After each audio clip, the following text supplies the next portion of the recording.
Political leaders and constituents alike are paying tribute to Barney Frank, the trailblazing congressman from Massachusetts who died at the age of 86. Frank, the first member of Congress to voluntarily come out as gay, represented Massachusetts for more than 3 decades. And even in his last days, he was outspoken about the Democratic Party and its path forward.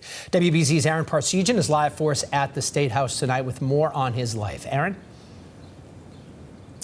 Yeah, David and Lisa, and it was here at the State House where Barney Frank got his first start as a politician before going on to serve more than 30 years in Congress. And for a man who says legacies are best left written by others, here's how he's being remembered. Flags outside the Massachusetts State House flying at half staff after longtime Democratic Congressman Barney Frank passed away at the age of 86 late Tuesday.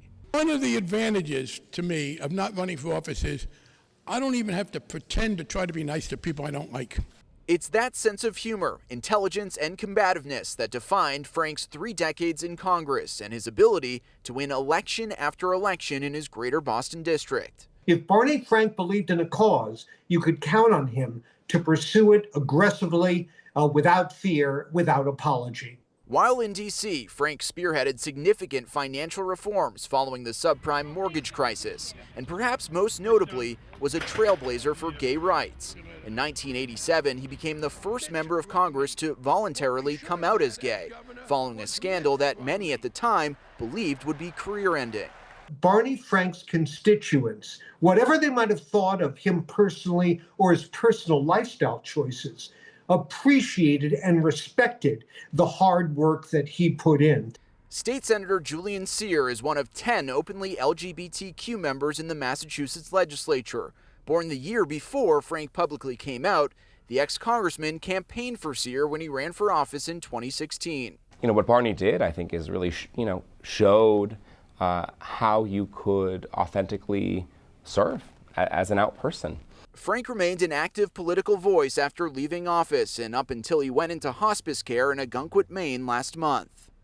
After 86 years, my heart's just wearing out. Pondering to CNN in one of his final interviews. I've been trying to decide, by the way, personally, whether it's better to be an icon or an emoji. But if you ask around the State House where he was first sworn into elected office back in 1973, the word icon rings true for many.